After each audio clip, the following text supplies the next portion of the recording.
สียงธรรมนำทางสว่างชีวิตเสียงธรรมนำชีวิตให้สดใสเสียงธรรมนำชีวิตให้ปลอดภัยเสียงธรรมนำใจให้ร่มเย็นขอถวายความเคารพเจ้าคณะพระสังฆาธิการพระเถรานุเถระทุกรูปขอเจริญพรญาติโยมท่านสาธุชนทุกคนทุกท่านสำหรับในเช้าวันนี้รายการธรรมรับอรุณโดยอาตมาภาพพระครูสิริสุตโสพลจากคณะอำเภอดงเจริญเจ้าวาดวัดสำนักขุนเนนตำบลสำนักขุนเนนอำเภอดงเจริญจังหวัดพิจิตรโดยการประสานงานของท่านพระครูโสพลปริยัติได้เปิดโอกาสให้มาพูดคุยและเปลี่ยนเรียนรู้ประสบการณ์ชีวิตกับญาติโยมท่านสาธุชนทุกคนทุกท่านในรายการธรรมรับอรุณวิถีชีวิตของคนเราทุกคนที่เกิดมาบนโลกใบนี้ต้องดำเนินชีวิตเพื่อให้ชีวิตของเราดำรงอยู่ได้บนโลกแห่งนี้ที่เราเรียกกันว่าโลกศิวิไลซ์โลกสวยสดงดงามตระการตาก็แล้วแต่มุมมองของแต่ละคนแต่ละท่านในการดำเนินชีวิตธรรมะสำหรับการดำเนินชีวิตก็จำเป็นหลายคนบอกว่าบอกจำเป็นดอกจากคำสอนเนี่ยแต่จริงจำเป็นเรื่องของธรรมะในการดำเนินชีวิต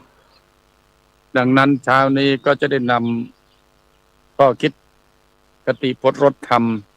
นานาสารธรรมนานาสุภาษิตข้อคิดข้อธรรมนิทานธรรมนิทานเรื่องเล่านิทานธรรมบทมาพูดมาคุย กับญาติโยมท่านสาธุชนทุกคนทุกท่านเราท่านทั้งหลายเกิดมาก็มีคุณสมบัติของความเป็นมนุษย์คุณสมบัติของความเป็นมนุษย์เนี่ยเป็นสิ่งที่กว่าที่เราจะได้มาก็เป็นเรื่องยากดังนั้นเมื่อเราได้ความเป็นมนุษย์มาแล้วจะดำเนินชีวิตอย่างไรให้ชีวิตของเราอยู่บนโลกใบนี้ได้โบราณท่านกล่าวเอาไว้ท่านบอกเอาไว้พี่น้องเพิ่นบอกเบิ่งคุณสมบัติการดำเนินชีวิตของเฮาเจ้าคอยก็บ่งดูแมลงผึ้งท่านสิถามโยมว่าผึ้งอะไรหวานๆหลายคนหลายท่านบอกโอ้ยผึ้งเดือน5ผึ้งหลวงผึ้งที่หาในป่าในเขากันแล้วแต่มุมมองแต่คุณสมบัติของแมลงผึ้งมันก็มีอยู่ดังนั้นเช้านี้ก็จะนำคุณสมบัติของแมลงผึ้งคุณสมบัติของแมลงผึ้งมีอยู่ด้วยกัน5ประการมีหยังแหน่โยม1ขยันหากิน2บินบ่สูงหนัก3รักความสะอาด4ฉลาดสะสมอันสุดท้ายนิยมความสามัคคีนั่นคือคุณสมบัติของแมลงผึ้งดังนั้นในการดำเนินชีวิตของเมาเจ้าคอยพวกพ้องน้องจีเนี่ยที่เป็นคนภาคเหนือภาคกลางภาคใต้อีสานตะวันออกตกหยังก็แล้วแต่เอาคุณสมบัติของแมลงผึ้งได้คุณสมบัติของแมลงผึ้งประการที่1ขยันหากินคนโบราณเขาบอกตื่นแต่ดึกสึกแต่หนุ่มตื่นเช้าได้งานหลายตื่นสายได้งานน้อยคุณสมบัติของแมลงผึ้งขยันหากินก็คือตื่นแต่เช้าทำภาระหน้าที่ของตนเองแมลงผึ้งตื่นเช้ามาก็บินไปหาเกสรดอกไม้ตามสถานที่ต่างๆคัดเลือกสรรเฉพาะกลิ่นเกสรดอกไม้ที่หอมหวานดังนั้นเราท่านทั้งหลายก็ดูตัวอย่างของแมลงผึ้งได้ขยันหากินก็คือตื่นแต่ดึกสึกแต่หนุ่มคำว่าตื่นแต่ดึกสึกแต่หนุ่มหมายถึงว่าตื่นแต่เช้าอย่าบอกโอ้ยังบ่ทันสายดอกกำลังแต่ตีห้า6 โมงเช้าเอาก็จักหน่อยนึงก็จึงบอกตื่นเช้าได้งานหลายตื่นสายได้งานน้อยตื่นแต่เช้าก็ได้งานหลายได้โยมเราท่านทั้งหลายตื่นเช้าก็ทำนู่นทำนี่ไป อย่างกิจวัตรของพระสงฆ์องค์เนนเนี่ยก็จะมีกิจวัตร10 ข้อก็อยู่ในเรื่องของนี่แหละขยันหากินบิณฑบาตเลี้ยงชีพกวาดวิหารลานพระเจดีย์นี่เป็นกิจวัตรของพระสงฆ์พระเจ้าคุณสมบัติของแมลงผึ้งประการที่1คือขยันหากินเราท่านทั้งหลายต้องขยันประกอบสัมมาอาชีพด้วยความวิริยะอุตสาหะขยันหมั่นเพียรจะเป็นอาชีพอะไรก็แล้วแต่ขอให้เป็นอาชีพที่สุจริตและทำด้วยความขยันหมั่นเพียรวิริเยนะทุกขมัจเจติคนจะล่วงพ้นอุปสรรคปัญหาได้ก็ด้วยอาศัยความเพียรนั่นก็คือขยันหากินคนอีสานก็จึงบอกว่าตื่นแต่ดึกสึกแต่นมตื่นแต่ดึกสึกแต่นมหมายถึงว่าศึกษาความรู้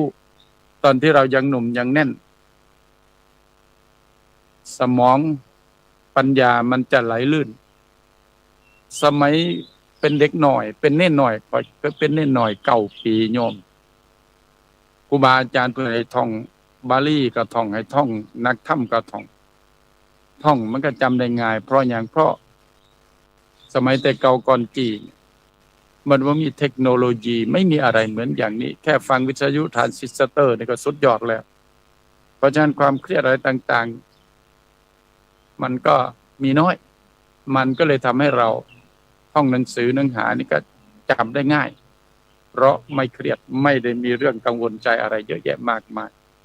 นั่นก็จึงบอกตื่นดึกซึกแต่นมตื่นแต่เช้าได้งานหลายตื่นสายได้งานน้อยกันบ่ได้ตื่นเช้าก็ได้งานหลายตำนู่นนี่นั่นเยอะแยะมาก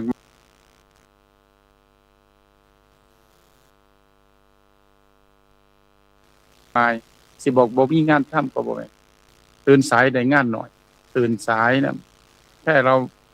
ไม่ต้องอะไรเราหยุดทำคนอื่นเขาเดินเราหยุดเดินคนอื่นเขาเดินเขาก็แซงหน้าเราไปแล้วเหมือนกระต่ายกับเต่าบอกอุ้ยต่อให้ก่อนก็ได้นะนั่นก็คือคุณสมบัติของแมลงผึ้งประการที่1ขยันหากินประการที่2บินไม่สูงนักเราท่านทั้งหลายก็ตัวอย่างของแมลงผึ้งบินไม่สูงนะก็เช่นกับคนเราท่านทั้งหลายญาติโยมเมื่อเจ้าคอยนี่ล่ะบินบ่สูงนักหมายถึงว่าบินบ่สูงนักหมายถึงว่ามีความเคารพนบนอบมีสัมมาคารวะรู้จักผู้หลักผู้ใหญ่รู้จักที่สูงที่ต่ำมองใดควรมองใดบ่ควรพระรัตนตรัยเป็นฐานะที่พึ่งสูงสุดของเราในฐานะที่เป็นพุทธศาสนิกชนพ่อแม่ครูบาอาจารย์มีบุญคุณกับเจ้าคอยก็มีสัมมาคารวะนี่เขาจึงบอกว่าบินไม่สูงนักก็คือมีสัมมาคารวะอ่อนน้อมถ่อมตนคนที่อ่อนน้อมถ่อมตนเนี่ยเป็นคนมีเสน่ห์ได้พี่น้องเป็นคนมีเสน่ห์มีเสน่ห์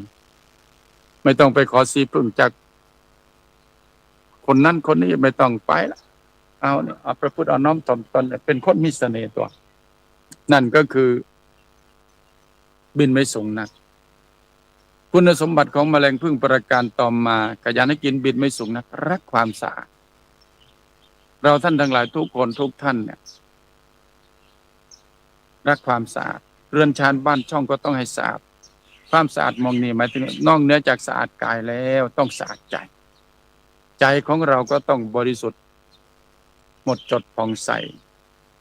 กายสะอาดวาจาสะอาดวจีสะอาดกายวาจาใจนี่แหละนั่นเขาจึงบอกว่ารักความสะอาดคือมีศีลมีธรรมนี่แหละพี่น้องมีศีลมีธรรมนะแต่ว่าบ้านคอยก็เอิ้นมีศีลมีธรรมกับมีศีล 5นี่แหละอย่างที่คณะสงฆ์เขามีโครงการหมู่บ้านรักษาศีล 5ของทุกภาคคณะสงฆ์หนเหนือก็มีประธานหมู่บ้านรักษาศีล 5ก็คือท่านเจ้าคณะจังหวัดลำพูนเป็นต้นเป็นประธานดังนั้นนี่ศีล 5นี่แหละมีศีลมีธรรมก็มีเมตตากรุณาต่อกันเนี่ยโอ้ยอยู่เย็นเป็นสุขละล่ะนั่นก็จึงบอกว่าขยันหากินบินไม่สูงนะรักความสะอาดอาชีพก็ขอให้เป็นอาชีพที่สะอาดบริสุทธิ์จะเป็นอาชีพอะไรก็แล้วแต่ทำไร่นาชาวไร่ชาวนาข้าราชการทหารตำรวจพ่อค้าประชาชนก็ขอให้เป็นอาชีพที่สุจริตถูกต้องตามทำนองคลองธรรมไม่ใช่เป็นมิจฉาชีวะหรือมิจฉาชีพไม่เอา นั่นเขาจึงบอกว่าคุณสมบัติของแมลงผึ้งประการที่สามขยันกินบินไม่สูงนักรักความสะอาดต่อมาฉลาดสะสมเราท่านทั้งหลายสะสมอะไรในฐานะที่เป็นพุทธศาสนิกชนคนชาวพุทธเนี่ยสิ่งที่เราจะต้องสะสมคืออะไรทรัพย์สินเงินทองก็จำเป็นสำหรับการดำเนินชีวิตของเราท่านทั้งหลายในฐานะที่เป็นฆราวาสเป็นใครก็ตามก็ส่วนหนึ่งก็ต้องมีเพื่อให้การดำเนินชีวิตของเรานั้นอยู่รอดปลอดภัยอยู่ได้บนสังคมโลกใบนี้ซึ่งเราท่านทั้งหลายก็จะต้องมีศีลมีธรรมมีเมื่อรักความสะอาดสะสมนิยมความฉลาดสะสมเรานี้สะสมอะไรในฐานะที่เป็นพุทธศาสนิกชนคนชาวพุทธทานศีลภาวนาศีลสมาธิปัญญาสะสมเนี่ยหรือก็บอกกันง่ายๆสะสมบุญกุศลนี่ล่ะอันบาปบ่ต้องเอาเด้อพี่น้องอันใดที่มันบ่ดีบ่งามเฮาก็บ่เอาละเนาะมันเป็นสิ่งที่บ่ดีบ่งามถือว่าเป็นบาปเป็นอกุศลไปมองใดก็เขาได้ยินได้อะไรก็โอ้ยบ่สบายใจก็อย่าไปสะสมดังนั้นเราสะสมทานศีลภาวนานี้แหละศีลสมาธิปัญญานี่แหละจึงเหมือนคนแถวบ้านข่อยก็ว่าสะสมทานศีลภาวนาก็บอกหาบ่นักตักบ่เต็มได้เข้มบ่จืดมืดบ่แจ้งเนี่ยสะสมอันนี้หาบ่นักในทานศีลภาวนาบ่นักเด้อพี่น้องเพราะฉะนั้นนี่ก็หาทานศีลภาวนาได้บ่นักนั่นก็คือคุณสมบัติของแมลงผึ้งประการที่สี่ฉลาดสะสมอันสุดท้ายคือนิยมความสามัคคีเพราะฉะนั้นมหาเจ้าคอยยิ่งในช่วงนี้บ้านเมืองของมหาเจ้าคอยต้องการความสมัครสมานสามัคคีปรองดองเป็นน้ำหนึ่งเดียวกันดังนั้นเนี่ยแมลงผึ้งเนี่ยอยู่กันเป็นกลุ่มเป็นก้อนอยู่กันเป็นที่เป็นทางอยู่กันด้วยความสมัครสมานสามัคคีปรองดองเป็นน้ำหนึ่งใจเดียวกันผู้ใดเพ่นอย่างแมลงผึ้งโอ้ยพึ่งกรูเข้ามาใส่หม้อเจ้าคอยเลยได้โอ้ยตอดแถวบ้านคอยเพื่อนตอดแถวภาษาไทยเรียกต่อยเนาะโดนมาพึ่งต่อยแต่ก็บ้านคอยเมื่อพึ่งตอดว่าสั่นตอดโดนละบ่ตอดวักนึงนี่แหละว่าสั่นเพราะฉะนั้นเราท่านทั้งหลายก็ดูคุณสมบัติของแมลงผึ้งก็คือเมื่อขยันให้กินบินไม่สูงนักรักความฉลาดสะสมนิยมความสามัคคีรู้รักสามัคคีรู้เราเป็นคนไทยเป็นคนชาวพุทธนับถือพระพุทธศาสนาเหมือนกันรู้ว่าเราเป็นคนที่นับถือพระพุทธศาสนาเมื่อรู้แล้วต้องรักกันนะเพราะเจ้าคอยเป็นคนนับถือพระพุทธศาสนาเป็นคนไทยนำกันจะเป็นคนภาคเหนืออีสานออกกลางตกใต้อะไรก็แล้วแต่ก็ต้องรักกันรู้ว่าเราเป็นคนไทยได้รู้รักแล้วต้องมาสมัครสมานสามัคคีปรองดองเป็นน้ำหนึ่งใจเดียวกันแบ่งพวกทำให้เสียรักแบ่งพรรคทำให้เสียสามัคคีแบ่งพวกแบ่งพรรคก็ทำให้เสียทั้งรักทั้งสามัคคีดังนั้นมารวมพวกรวมพรรคจะได้ทั้งรักทั้งสามัคคีนี่เขาจึงบอกว่าคุณสมบัติของแมลงผึ้งก็มีอยู่ด้วยกัน5ประการ1ขยันหากินบินไม่สูงนักรักความสะอาดฉลาดสะสมนิยมความสามัคคีรักใคร่ปรองดองเป็นน้ำหนึ่งใจเดียวกันอย่าแบ่งพรรคแบ่งพวกกันเด้อมหาเจ้าข่อยเป็นคนไทยนำกันนี่ล่ะที่เป็นคนภาคเหนือภาคอีสานภาคใต้ตะวันออกภาคกลางตะวันตกหยังก็แล้วแต่น้อคนไทยนำกันเป็นเพื่อนร่วมสังสารวัตรนำเรียกญาติธรรมญาติร่วมสังสารวัตรนำกันได้พี่น้องญาติร่วมเกิดแก่เจ็บตายนำกันโอ้ยบ่ต้องไปตีรันฟันแทงกันดอกบ่ต้องไปว่ากันบ่ต้องไปดราม่ากันดอกผลสุดท้ายลมหายใจจากกันหมดมื้อนี้ก็มื้อหน้าละดังนั้นเนี่ยเป็นคุณธรรมเป็นคติบทรถธรรมที่นำมาบอกมาเล่ามาเอามาฝากกับญาติโยมโดยทั่วไปในรายการธรรมะรับอรุณแล้วก็จะขอเสริมอีกสักนิดหนึ่งในเมืองไทยของเราเนี่ยมีชนหลายชาติพันธุ์ชนเผ่าเรียกชนเผ่านู่นนี่นั่นก็แล้วแต่เหมือนกับทางเหนือเผ่ามงเผ่าอาขาเผ่า ปูไทยเผ่าอะไรก็มันก็แล้วแต่นะอย่างอีสานก็ชาติพันธุ์ปูไทยลาวส่งลาวกะเลอเนี่ยไทยพวนลาวพวนเนี่ยโอ้ยชาติพันธุ์เนี่ยมีหลากหลายในเมืองไทยมี60 กว่าชาติพันธุ์ดังนั้นในส่วนหนึ่งอัตมภาพเนี่ยก็เป็นคนไทยเนี่ยเชื้อชาติไทยสัญชาติไทยเนี่ยแต่ว่าชาติพันธุ์ก็คือพื้นเพก็เป็นคนกวยหรือกวยเนี่ยหรือสวยเนี่ยที่เราเรียกกันว่าสวย ชาติพันธุ์กวยหรือสวยเนี่ยจะมีความชำนิชำนาญในเรื่องของการจับช้างหรือเลี้ยงช้างว่าอย่างนั้นกันดีกว่าก็จะพูดภาษาท้องถิ่นภาษาถิ่นภาษาช้างค่อยเคยนั่งเพิ่งหลังสร้างอันคนฝึกสร้างคุณว่าภาษากวยได้ว่าภาษากวยจะโดยงวยเดียเนี่ยนะดังนั้นเนี่ยชาติพันธุ์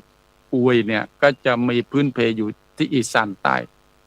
ศรีสะเกษสุรินทร์บุรีรัมย์โคราชและก็อุบลแล้วก็มีสารคามบางที่บางแห่งภาคเหนือก็มีนะมีทุกภาคเลยแถวจังหวัดพิจิตรที่อาตมาภาพอยู่เนี่ยก็กลุ่มชาติพันธุ์กวยเนี่ยที่อำเภอวชิระบารมีมีเยอะยางตะไคร้ยางตะไคร้ยาง3 หลุมยาง5 หลุมอะไรก็แล้วแต่ก็มีอยู่ตั้ง200 กว่าครอบครัว200 กว่าครัวเรือนเป็นกลุ่มชาติพันธุ์ที่ก็โยกย้ายถิ่นที่ไปตามสถานที่ต่างๆดังนั้นเราจะเป็นกลุ่มชาติพันธุ์ไหนอะไรก็แล้วแต่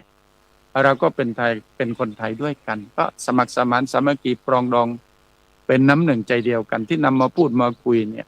ก็จะเน้นถึงว่าความสมัครสมานสามัคคีปรองดองเป็นน้ำหนึ่งใจเดียวกันนี่แหละจะทำให้เราอยู่ได้จะเป็นกลุ่มชาติพันธุ์ไหนอะไรก็แล้วแต่ก็เข้าใจซึ่งกันและกันเข้าใจเข้าถึงมันก็พัฒนาได้เนี่ยก็ในวันพรุ่งนี้ซึ่งตรงกับวันที่9 พฤษภาคมก็จะมีเรียกเวทีสัญจรของกลุ่มชาติพันธุ์กุยที่วัดสำนักกุฎเนนตำบลสำนักกุฎเนนอำเภอดงเจริญจังหวัดพิจิตรก็จะมี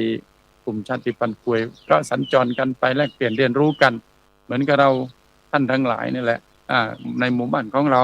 เดือนหนึ่งก็มีการประชาคมหมู่บ้านประชาคมตำบลอะไรก็แล้วแต่จะทำกิจกรรมงานนู่นนี่นั่นก็ต้องคุยกันดังนั้นก็จะมีการพูดคุยเขาเรียกเวทีสัญจรกลุ่มชาติพันธุ์กุยณวัดสำนักกุฎเนนกุยนี่มีภาษาแต่ว่าณตอนนี้ภาษาพูดนะภาษาพูดอย่างเช่นก็บอกกินข้าวเนี่ยภาษาไทยบ้านเฮากินข้าวเนี่ยภาษากุยเขาบอกจาโดยถ้าดื่มน้ำเขาเรียกงวยเดียเนี่ยเจียงก็คือสร้างก็คือเจียงอย่างเช่นในพื้นเพจังหวัดศรีสะเกษเนี่ยบ้านคอยเนี่ยวัดเจียงอีศรีมงคลวรารามเจียงอีเจียงก็คือช้างภาษาสวยเรียกเจียงอีก็คือมันเจ็บมันป่วยก็ไปรักษาที่นั่นที่วัดเจียงอีศรีมงคลวรารามก็เลยคือช้างที่มันหนีออกจากการรบทับจับศึกมันป่วยมันก็ควรเอาไม่ใช่หนีก็คือมันได้รับบาดเจ็บก็เอาไปรักษาที่นั่นก็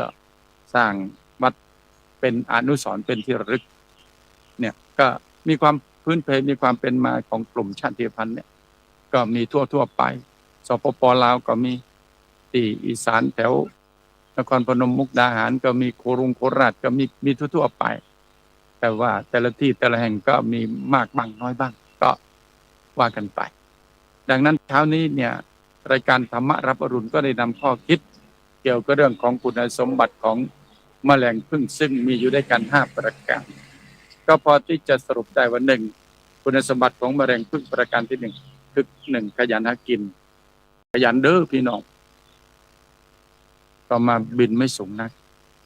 นอบสัมมาคารวะรู้จักผู้ใหญ่บินไม่สูงรักความสะอาดคือมักความสะอาดเด้อก็คือมีศีลมีธรรมนะว่ากันง่ายๆฉลาดสะสมท่านศีลภาวนาศีลสมาธิปัญญาเนี่ยพูดกันง่ายๆสะสมบุญกุศลนี่แหละคุณงามความดีเลยละอันทรัพย์ สินเงินทองก็สะสมบ่แม่นบ่สะสมแต่ก็ให้เพื่อดำเนินชีวิตให้ชีวิตของเราดำรงอยู่ได้นี่ความสามัคคีฮักแพร่งน้องพี่เด้อเอาจะอยู่แห่งหนตำบลใดเป็นคนภาคเหนือใต้อีสานออกตกกลางก็แล้วแต่จะเป็นคนที่ไหนก็เป็นคนทุกที่ดังนั้นเราก็ต้องรักสมัครสมานสามัคคีกันจะอยู่ที่นี่ที่ไหนก็สมัครสมานสามัคคีกันถ้าเราสมัครสมานสามัคคีปรองดองเป็นน้ำหนึ่งใจเดียวกันแล้วก็ใครทำอะไรเราก็ยากดูตัวอย่างของแมลงผึ้งอยู่กันเป็นก้อนไม่ทะเลาะไม่เบาะแว้งกันเข้าใจซึ่งกันและกันก็ทำให้สังคมของผึ้งอยู่ได้ดังนั้นเราก็ดูตัวอย่างเอาตัวอย่างของแมลงผึ้งว่าเขามีคุณสมบัติอะไรอย่างไรก็เพื่อที่จะได้เป็นแนวทางในการดำเนินชีวิตเพื่อให้ชีวิตของคนเราดำรงอยู่ได้การดำเนินชีวิตก็ต้องอาศัยปัจจัย4ชีวิตของเราดำรงอยู่ได้ก็ต้องอาศัยปัจจัย4เนี่ยการดำเนินชีวิตอาจจะประกอบสัมมาอาชีพอะไรแตกต่างกันไปแต่เพื่อให้การมีชีวิตดำรงอยู่ได้ก็ต้องอาศัยปัจจัย4เสื้อผ้ายาบ้านนี่แหละปัจจัย4ที่อาหารการกินที่อยู่ที่อาศัยก็ต้องบริหารจัดการให้มันลงตัวจะทำให้เราอยู่บนโลกบนสังคมอยู่ณปัจจุบันทุกวันนี้ซึ่งเป็นสังคมดิจิทัลโลกของโซเชียลอะไรก็แล้วแต่ถ้าเราจะอยู่บนโลกใบนี้ยิ่งสังคมโลกปัจจุบันทุกวันนี้ก็อยากฝากเป็นข้อคิดสักนิดนึงว่าให้รู้จักปล่อยปละละวางเห็นทุกอย่างเป็นธรรมดาปล่อยปละละวางบ้างทุกอย่างเป็นธรรมดาอย่างนี้แหละเกิดขึ้นตั้งอยู่ดับไปเป็นเรื่องปกติเป็นเรื่องธรรมดาของความจริงของชาวโลกมันก็มีอย่างนี้ปล่อยบ้างแต่เราไม่ละทิ้งหน้าที่ละวางถ้ามันหนักเกินเราก็วางถ้าวางได้แล้วตั้งสติ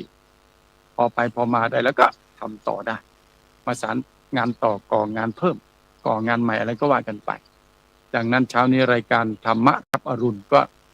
ได้มาพูดมาคุยกับญาติโยมท่านสาธุชนทุกคนทุกท่านตลอดจนเจ้าคณะประธานธิการทุกรูปก็เป็นว่าพอสมควรแก่เวลาเพราะจะดำเนินรายการจาก1 โมงหรือ7 นาฬิกาไปถึง7 นาฬิกา 30 นาทีโดยประมาณอยู่ประมาณนี้แหละโยมเพราะฉะนั้นเขาจึงบอกอันเวลาเดินตรงคงนึกชอบปิดระบบมอบช่างหวังแก้ไขเจ้าของนาฬิกาจะว่าอย่างไรไม่แก้ไขตรงคงไม่ดีดังนั้นเวลาเป็นของมีค่าเวลาเนี่ยไปแล้วผ่านแล้วผ่านเลยเด้อย้อนอุทธรณ์ไม่ได้ยื่นอุทธรณ์ต่อศาลฎีกาศาลได้ไม่ได้ไม่ประทับรับฟ้องดังนั้นการเวลาเนี่ยมันเป็นธรรมยุติธรรมที่สุดละบนโลกใบนี้ดังนั้นเช้านี้ก็นำข้อคิดมาพูดมาคุยกับญาติโยมท่านสาธุชนก็พอสมควรแก่เวลาสุดท้ายก็ขออำนาจคุณพระศรีรัตนตรัยบารมีคุณงามความดีจงปกปักรักษาคุ้มครองให้ทุกท่านรวยรอดปลอดภัยสำเร็จราบรื่นเรียบร้อยรุ่งเรืองและร่มเย็นโดยทั่วหน้ากันทุกท่านเทินขอเจริญธรรม